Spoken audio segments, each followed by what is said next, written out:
샬롬 삼국지 6권 10번째.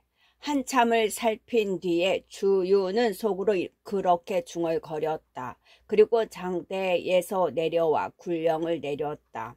군사를 둘로 나누어 좌우에 날개로 삼고 나가되 전군이 싸워 이기거든 그대로 적을 뒤쫓고 징소리가 울리면 물러나도록 하라. 그런 다음 정보에게 후군을 독려하게 하고 자신은 스스로 전군을 몰아 성을 뺏으러 나갔다. 북소리가 요란히 울리는 가운데 조조군 편에서는 조홍이 말을 달려나와 싸움을 돋구었다. 주유는 스스로 문기 아래 나간 뒤 한당을 내보내 조흥과 싸우게 했다. 조흥과 한당의 말이 어울렸다. 떨어지기 30번이 넘자 마침내 조흥이 견뎌내지 못하고 달아나기 시작했다. 그걸 본 조조군 쪽에서는 조인이 직접 말을 달려 싸우러 나왔다. 오병 쪽에서 주태가 달려나가 그런 조인을 맞았다. 조인과 주태가 어울린지 연하문 합에 조인 또한 주태를 당해내지 못하고 달아났다. 두 장수가 잇따라 피해 달아나니 조군은 크게 어지러워졌다. 주유가 때를 놓치지 않고 좌우 양날개로 버려서 있던 군사를 휘몰아 적을 덮쳤다. 그렇지 않아도 어지럽던 조군은 그 기세를 당해내지 못하고 크게 패해 달아났다. 주유는 그런 적군을 쫓아 남군성 아래에 이르렀다. 주유의 예상대로 적군은 하나도 성 안으로는 들어가지 않고 한결같이 서북쪽을 향해 달아나기 바빴다. 한당과 주태는 오병의 전부를 이끌고 힘을 다해 적을 뒤쫓았다. 주유도 그들을 뒤따르고 있었으나 성문이 활짝 열리고 성벽 위에는 아무것도 없는 것을 보자 생각이 달라졌다. 중요한 것은 남군성을 빼앗는 일이지 적군을 뒤쫓아 죽이는 게 아닌 까닭이었다. 이에 주유는 성부터 먼저 차지하기로 하고 뒤따르는 군사들에게 영을 내렸다. 모두 나를 따르라. 적을 뒤쫓는 일은 성을 차지한 뒤라도 늦지 않다. 그리고 겨우 수십 기만 이끈 채 스스로 앞장서 성 안으로 뛰어들었다. 주유가 달리는 말 엉덩이에 채찍질을 더하며 막 옹성 성문을 보호하기 위해 성 밖에 쌓은 작은 성 옹성 안으로 뛰어들었을 때였다. 조인이 맞은편 성루에 숨겨두었던 진교는 주유가 몸서 앞장서 성 안으로 들어오는 것을 보고 속으로 감탄했다. 승상의 묘한 계책은 실로 귀신 같구나.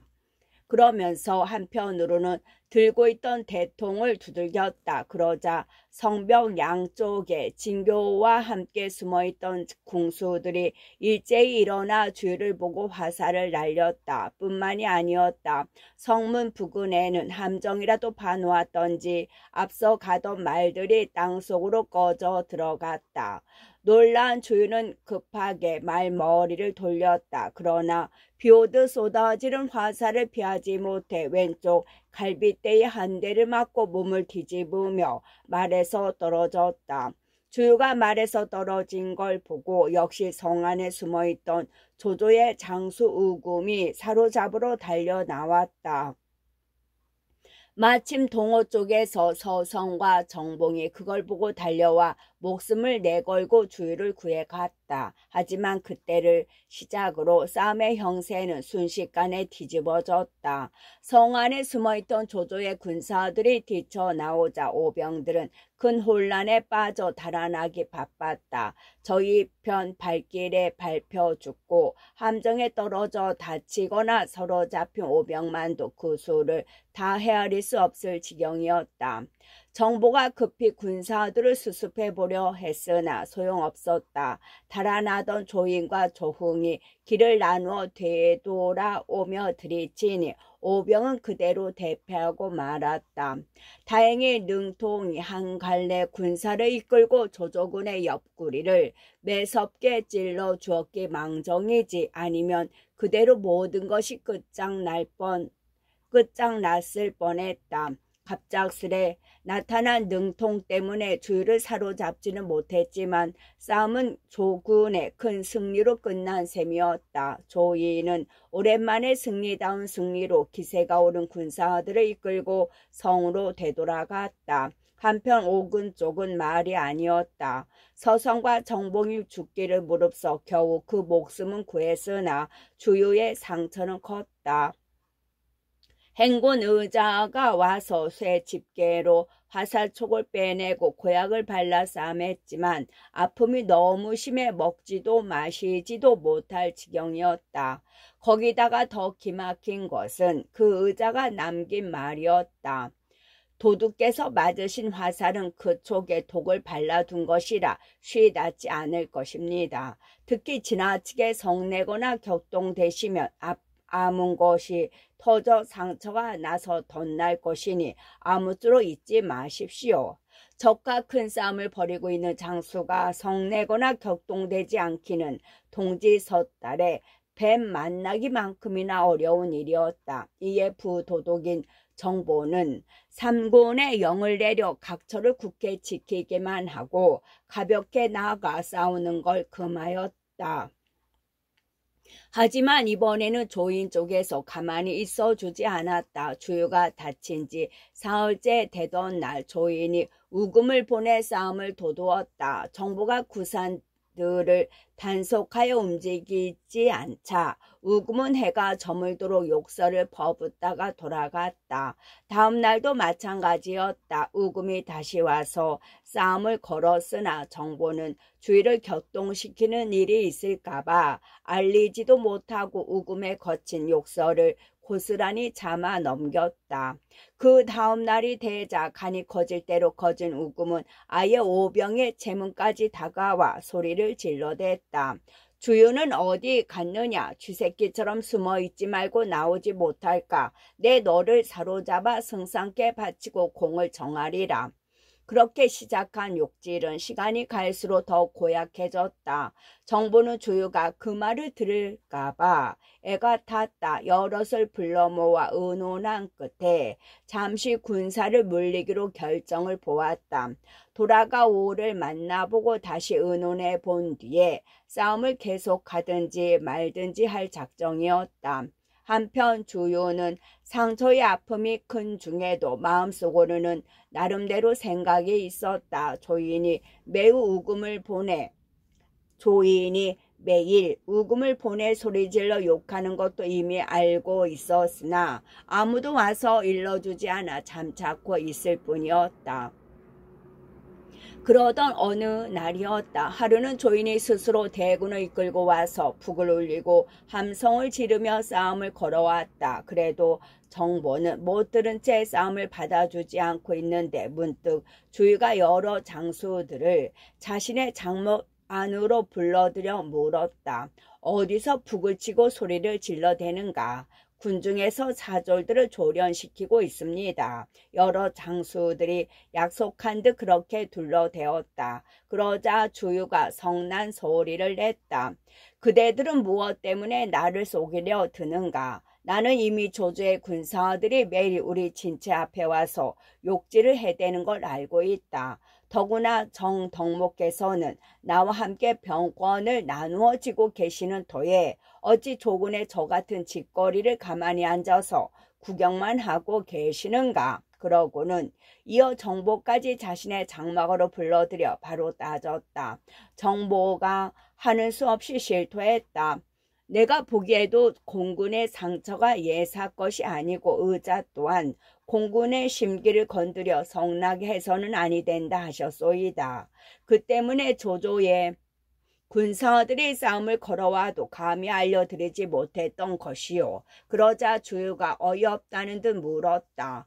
공들께서 싸우지 않겠다면 어쩌시겠단 말씀이요. 장수들은 모두 잠시 군사를 거두어 강동으로 돌아가기를 바라고 있소이다. 도둑의 화살 맞은 상처가 나은 뒤에 다시 어떻게 해보자는 뜻이요. 정보가 그렇게 대답하자 듣고 난 주요는 분연히 침상에서 몸을 일으키며 소리쳤다. 대장부가 되어 이미 주군의 복록을 먹었으면 싸움터에서 죽어 말 가죽의 시체를 싸서 돌아가게 되는 것보다 더 떳떳하고 값진 일은 없을 것이요. 그런데 공들은 어찌하여 나 한 사람을 위해 나라의 큰일을 뒤로 제쳐두려 한단 말씀이요. 그러고는 곧 갑주를 걸친 뒤 말에 올랐다. 주요의 그 같은 모습에 그 자리에 있던 장수치고 놀라지 않는 이는 아무도 없었다. 주요는 그런 장수들을 못 본 채 하며 곧 수백 기를 이끌고 영체를 나섰다.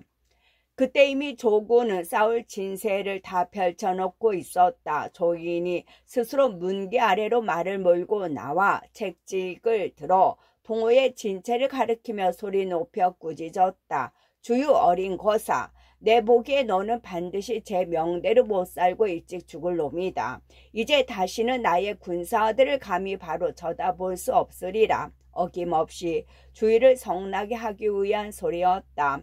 미처 조인의 말이 끝나기도 전에 주유가 문득 수백 기를 이끌고 나타나 소리쳤다.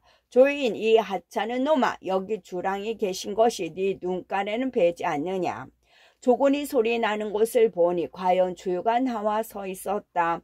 그가 크게 다쳐 움직이지 못하는 줄 알았던 조군은 모두 놀랐다. 조인이 그런 장졸들에게 넌지시 일러주었다. 지금이다. 되도록 큰 소리로 욕을 퍼부어 주유를 성나게 하라.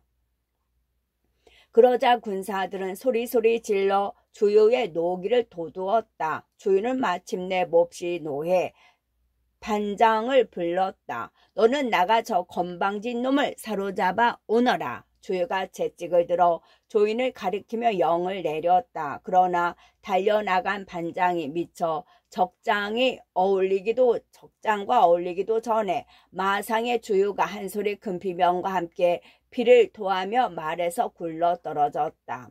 그 광경을 보고 힘을 얻은 조조의 군사들이 한꺼번에 오병의 진체로 지쳐 들었다.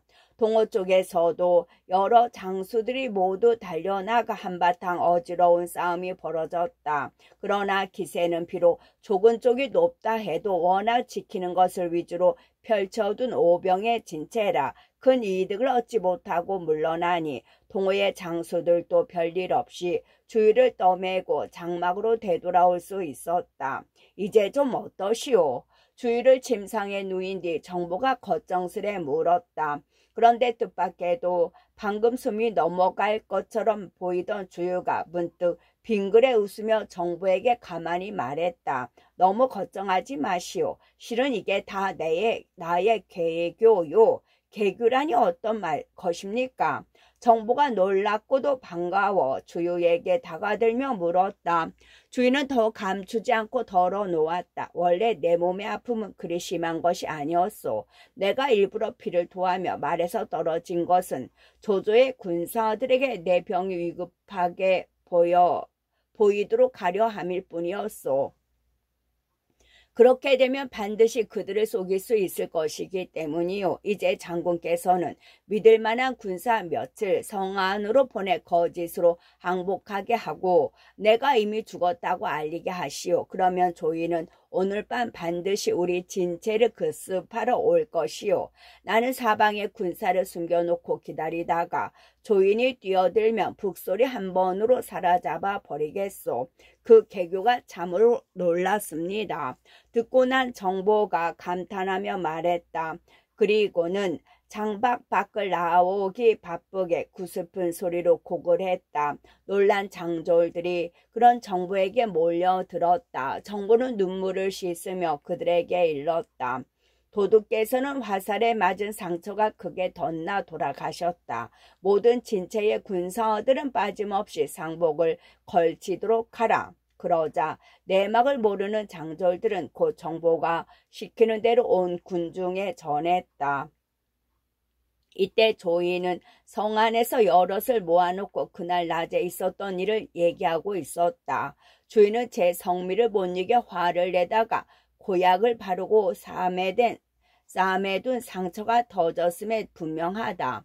입으로 피를 쏟으며 말 아래로 떨어졌으니 이제 멀지 않아 죽을 것이다. 조인이 그렇게 말하며 기꺼워하고 있는데 문득 군사 하나가 들어와 알렸다. 오병의 진처에서 군사 몇십 명이 도망쳐 우리에게 항복해 왔습니다. 그 중에 둘은 원래 우리 군사였다가 적에게 사로잡혔던 자라고 합니다. 그 말을 듣자 더욱 궁금한 게 많아진 조인이 곧 그 두 군사를 불러들이게 하고 물었다.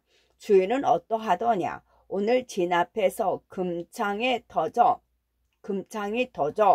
금창은 칼이나 창에 찔러 쇠독이 든 상처. 진채로 돌아가자마자 죽었습니다. 지금 모든 장수들은 상복을 걸치고 곡을 하는 중입니다. 저희들은 그 때문에 공연히 심술이 난 정부에게 욕을 당한 까닭에 이렇게 돌아와 항복한가 아울러 그 일을 급히 전해 드립니다. 그 말을 들은 조이는 일이 자신의 뜻대로 되었음을 알고 크게 기뻤다. 곧 여럿을 돌아보며 새로운 의논을 꺼냈다. 오늘 밤 오병의 진체를 한번 급습해 보는 게 어떻소? 주유의 시체를 빼앗아 그 목을 베어 허드로 보내면 승상께서 몹시 기뻐하실 것이요. 그 계책이라면 되도록 빨리 써야 합니다. 시간을 끌다 가는 일을 그르치게 될 것입니다. 모사 진교가 일어나 조인보다 한술 더 뜨며 찬동했다. 다른 사람들도 워낙 눈앞에서 본 게 있는 까닭에 별로 마다하지 않았다. 이에 조인은 우금을 선봉으로 삼고 스스로는 중군이 되어 나서기로 했다. 뒤를 맡은 것은 조훈과 조순이요. 성을 지킬 사람으로는 다만 모사 진교를 남겼다. 사졸들도 진교에게 딸려준 약간을 빼고는 대부분이 성을 나가 야습에 참가하도록 했다. 그날 밤 초경에 성을 나선 장졸들은 지름길로 달려 주요의 대체로 지쳐 들어갔다. 그런데 알 수 없는 것은 오병들이었다. 조인이 이끄는 대군이 자기들 대체의 문 앞에 이르러도 한 사람 얼씬 않고 가만히 꽂아둔 전기만 벌럭였다. 멀리서 보기에 사람이 있는 듯 여겨진 것은 그 깃발들이 화토불에 비쳐 일렁거린 까닭이었을 뿐이었다. 쏘갔다. 어서 물러서라. 그제야 적의 계교에 떨어진 걸 깨달은 조인이 황망히 소리쳤다. 하지만 때는 이미 늦은 뒤였다. 갑자기 사방에 방포 소리가 나더니 오병들이 별떼처럼 몰려 나왔다. 동쪽에서는 한당과 장음이 거느린 군사들이 지쳐 들어오고 서쪽에서는 주태와 반장이 이끄는 군사들이 밀고 나왔다. 남쪽에서는 서성과 정봉이 앞장서서 달려들었으며 북쪽에서는 진모와 여몽이 군사로 휘몰아 덮쳐왔다. 결과는 조인의 대패였다. 처음 세 길로 나누어 성을 나온 조인의 군마는 사방에서 치고 드는 오병에게 얻어맞아 이리저리 흩어져 버리니 머리와 꼬리가 서로 구해줄 수 없었다. 조인은 겨우 수십 기만 이끌고 간신히 두터운 포위를 뚫고 나오다가 역시 같은 꼴인 아우 조훈과 만났다. 둘이 이끄는 군사를 합쳐보아도 이미 싸우기에는 틀린 일이었다. 할 수 있는 일은 다만 힘을 다해 길을 앗아 달아나는 것뿐이었다. 그런데 오경 무렵하여 남군성에서 멀지 않은 곳에 이르렀을 때였다. 갑자기 한때의 오병이 길을 막으며 앞선 장수가 소리쳤다. 동호의 능통이 여기 있다. 어서 말해서 내려 항복하지 못할까. 조인과 조응은 놀랐으나 이제는 돌아서 달아날 길도 없었다. 주유의 대군이 뒤쫓고 있었기 때문이었다. 하는 수 없이 이를 악물고 싸워 길을 뚫기는 했지만 거기서 그나마 따르던 군사가 다시 적잖이 꺾였음은 말할 나위도 없었다. 뿐만이 아니었다. 얼마 가지 않아 이번에는 동호의 장수 감령을 만났다. 또 한바탕 죽기를 무릅쓴 싸움으로 길을 열었으나 이미 조인을 따르는 군사는 얼마 남아있지 않았다. 남고은으로 돌아가려다 2번이나 적의 복병을 만나 크게 당하고 보니 조인도 더는 남군으로 돌아갈 마음이 없어졌다. 잠시 하우돈에게 의지하기로 하고 그가 지키는 양양으로 길을 잡아 내달았다.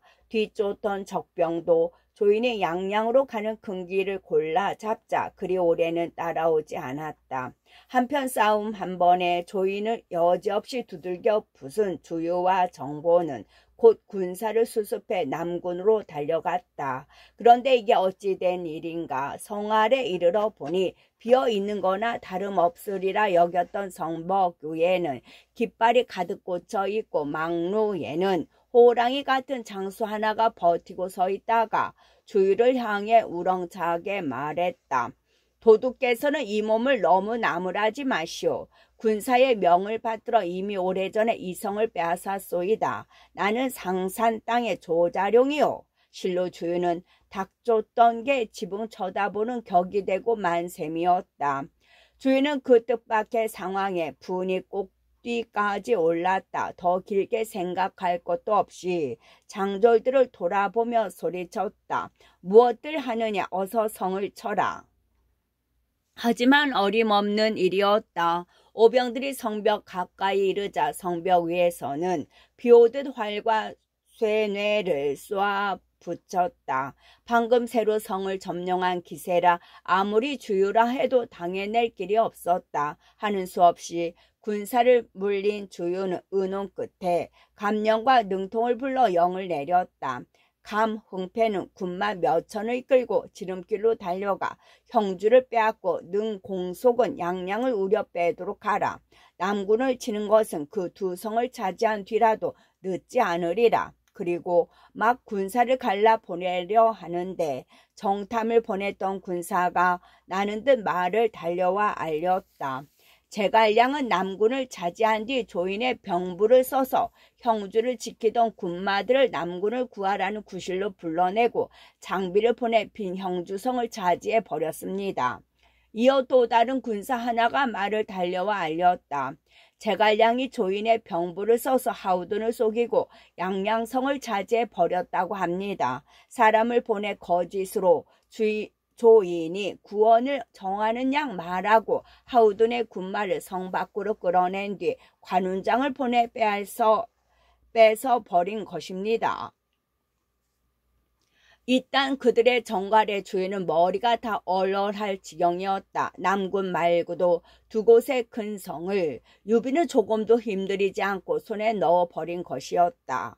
그런데 제갈량이 어떻게 조인의 병부를 얻었을까? 한동안 멍하니 서 있던 주유가 누구애랄 것도 없이 물었다. 정보가 곁에 있다가 대답했다.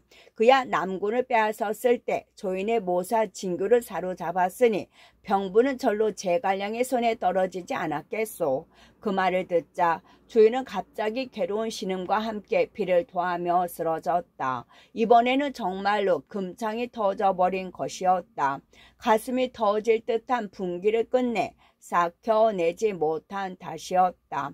주인은 반나절이 지난 뒤에야 겨우 다시 깨어났다. 여러 장수들이 갖가지 좋은 말로 그의 마음을 풀어주려 했으나 소용없었다. 오히려 이를 갈며 맹세하듯 말했다. 제갈량 그 촌놈을 죽이지 못하고 어찌 이 마음속에 원한이 풀리겠는가. 정덕목께서는 나를 도와 남군을 빼앗는 데 힘을 다해 주시오.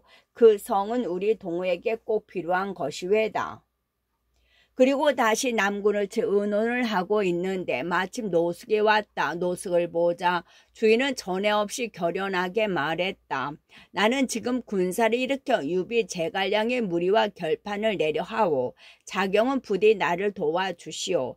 노숙이 가만히 고개를 저었다. 아니 됩니다. 지금 우리는 조조와 맞붙어 아직 이기고 짐이 결말내지 않았습니다.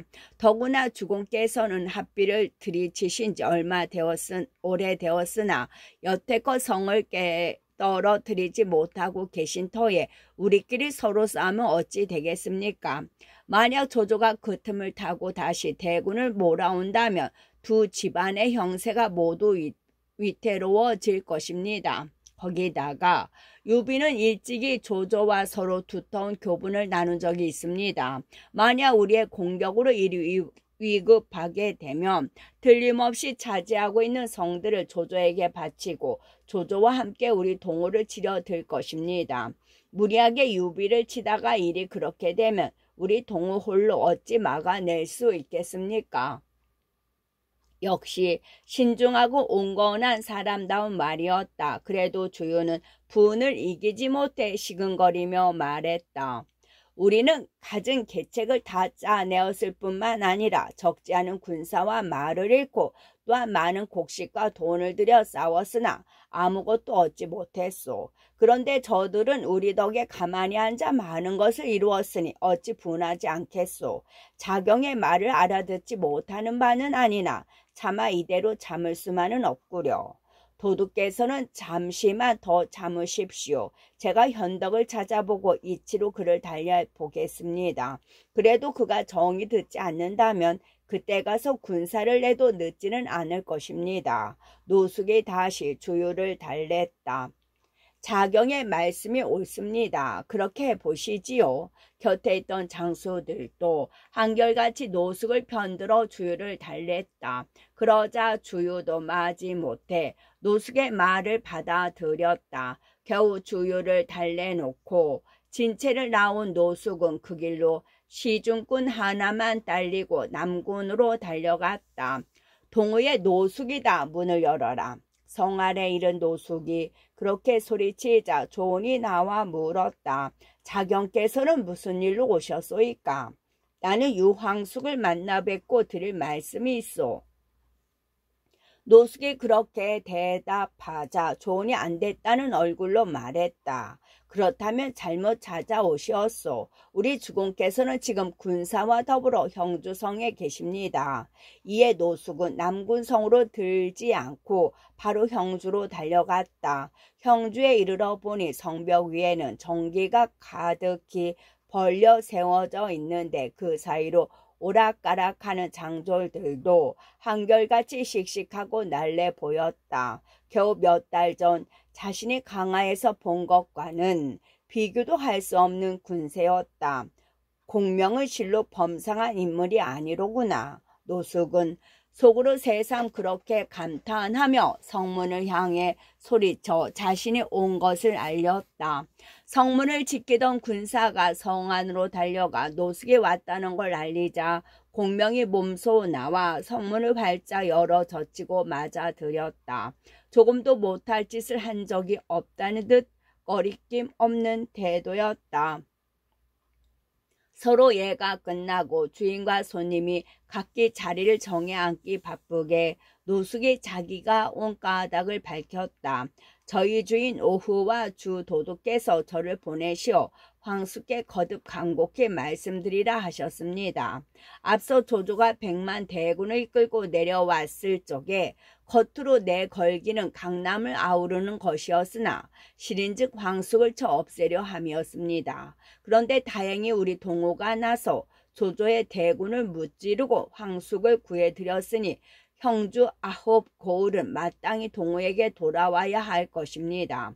그럼에도 불구하고 이제 황숙께서는 속임수로 형주와 양양을 차지하시어 동호는 헛되이 인마와 돈과 곡식만 쓰게 하고 황숙께서는 편안히 거기서 온 이익을 오르지 하셨습니다. 이는 이치에 맞지 않은 일일 뿐더러 자칫 황숙께서 세상 사람들로부터 비웃음을 사하게 되지 않을까 두렵습니다. 준엄한 대마저 있는 노숙의 주공이었다. 그러나 공명은 조금도 흔들림 없는 어조로 대답했다. 자경은 고명한 선비로서 어찌 그 같은 말씀을 하실 수 있습니까? 옛말에 이르기를 세상의 모든 것은 반드시 그 주인에게 돌아간다 하였습니다. 형주와 양주의 9굴은 원래 유표의 근거였지 동호의 땅이 아닙니다. 그런데 우리 주공께서는 그 유표의 아우가 되십니다. 거기다가 유표는 비록 죽었으나 아직 그 아들이 살아있으니 숙부로서 조카를 도와 형주를 찾아준 게 어째서 잘못이란 말씀입니까? 실로 노숙으로서는 예측도 못한 구실이었다. 잠깐 아연했던 노숙이 다시 마음을 가다듬어 따졌다. 정말로 공자 유기를 위해서 이 땅을 차지하셨다면 있을 수도 있는 일이었겠지요. 그러나 지금 공자께서는 아직 강화에 계시니 선생의 말씀에 반드시 맞다 할 수는 없을 것입니다. 그러자 공명이 기다렸다는 듯 물었다. 그럼 자경께서 직접 공자를 뵙는 게 어떻겠습니까? 공자께서 여기 계시단 말씀입니까? 노숙이 놀라 공명에게 되물었다. 그렇습니다. 이 땅의 주인 되신 이가 여기 안이 계셔서 되겠습니까? 공명이 빙긋 웃으며 그렇게 말해놓고 곧 좌우를 돌아보며 명했다. 공자를 잠시 매시고 나오너라. 오래전에 공자 유기가 병풍 뒤에서 부축을 받으며 나왔다. 그리고 힘없는 목소리로 노숙에게 말했다. 몸이 병들어 예를 표하지 못했으니 자경께서는 부디 꾸짖지 마시오. 노숙은 놀랐다. 그러나 공자 유기가 형주에 있으면서 선친의 기업을 잇는다는 명분을 내세우는 한 동으로서는 어떻게 해볼 도리가 없었다. 한참을 말없이 앉아있던 노숙이 이윽고 공명을 보고 입을 열었다. 만일 공자께서 아니 계신다면 그때는 어떻게 하시겠습니까? 공자 유기에게 병색이 짙은데 한가닥 희망을 걸고 묻는 말이었다. 공명은 조금도 망설이지 않고 대답했다. 하루라도 공자가 계신다면 우리는 공자를 도와 형주를 지킬 것입니다. 그러나 만약 공자께서 계시지 않는다면 그때는 따로 일을 의논해서 정해야겠지요. 만약 공자께서 아니 계신다면 지금 황수께서 차지하고 계신 성들은 반드시 우리 동호에게 돌려주셔야 합니다. 유기가 없을 때의 일까지도 얼버무려 덮어두려는 공명의 말에 노숙은 자신도 모르게 목소리가 굳어졌다.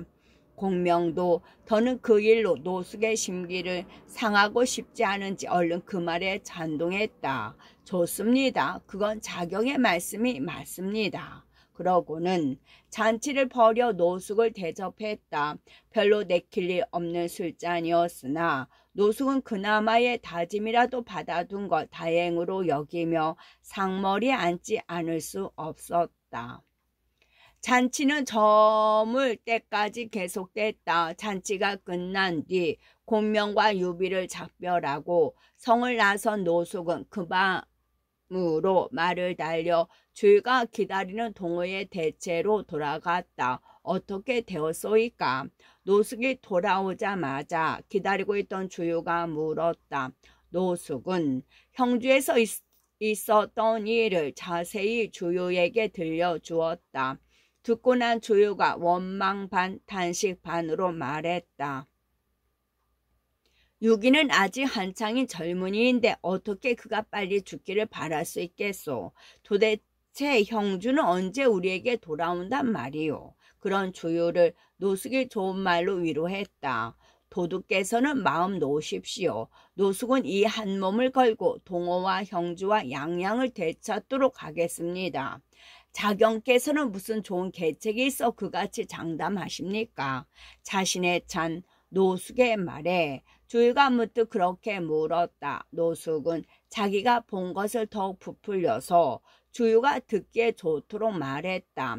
제가 보니 유기는 여자와 술을 지나치게 가까이에 병이 이미 뼛속 깊이 스민 듯 했습니다.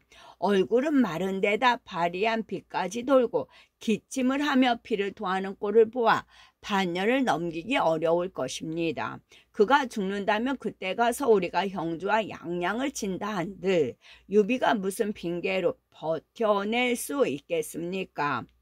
하지만 주유는 그 정도로 분이 가라앉지 않는 듯했다. 억지로 잡느라 숨결까지 거칠어지고 있는데 문득 사람이 와 손건이 보낸 사자가 이르렀음을 전했다.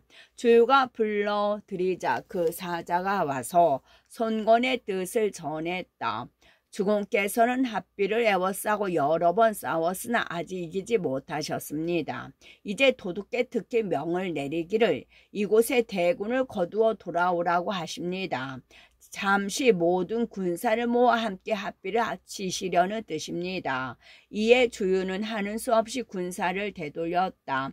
그러나 금창이 터진 게 달이 되어 몸을 움직일 수 없게 되니 자신은 시상에 이르러 병을 돌보기로 하고 정보만 합비로 보냈다. 모든 싸움 배와 장졸들을 이끌고 가 손건을 돕게 한 것이었다. 그런데 이 부분에서도 정사는 연희와 많이 다르다. 첫째로 유비는 남군을 차지한 적이 없으며 주유가 남군을 뺏은 뒤 그곳에 태수가 되어 그 남쪽 언덕을 유비에게 갈라주었다는 것만이 정사의 기록에 있을 뿐이다. 둘째는 형주와 양양인데 유비는 전자에게 표문을 올려 유기로 하여금 형주 자사가 되게 하였다가 유기가 죽은 뒤 추대를 받아 그 땅의 주인이 되었다고만 정사에 나온다. 그때까지만 해도 유비는 아직 형주의 객장이었을 뿐이었다. 하지만 어쨌든 적벽의 싸움에서 가장 많이 힘을 쓰고 손실을 입은 동호가 얻은 것이 유비에게 미치지 못하는 것만은 사실이다. 거기서 아마도 뒷사람의 이 같은 식구가 나왔을 것이다. 몇 골의 성을 얻어도 내 몫은 없구나. 한바탕의 힘든 싸움 누구를 위함이었던고 바로 동호를 위한 구절이리라. 교룡은 드디어 3.1우를 얻고 한편 유비는 형주에다 남군과 양양까지 차지하게 되자 마음속으로 기쁨을 이기지 못했다.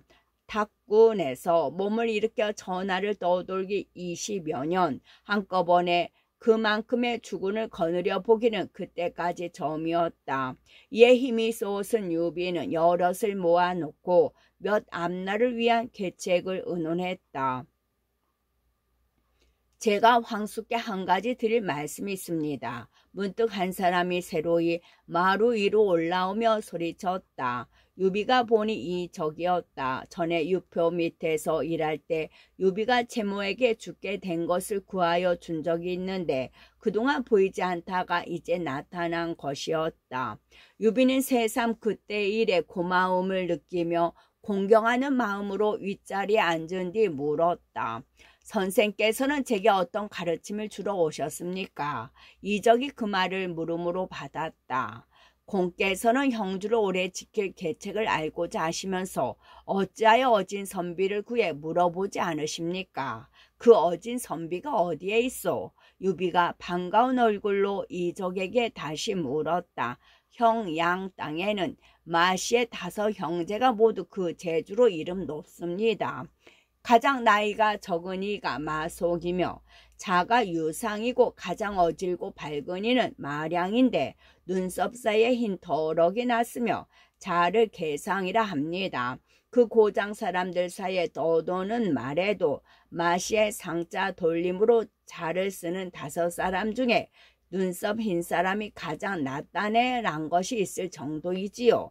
공께서는 어찌 그 사람을 불러 함께 앞날을 꿰보지 않으십니까? 이른바 백미란 말이 생겨난 고사이다. 이때부터 백미, 즉 흰 눈썹이란 말이 여러 가운데 가장 빼어난 것 또는 부분을 가리키게 되었다. 유비는 기꺼이 이적의 말을 따랐다.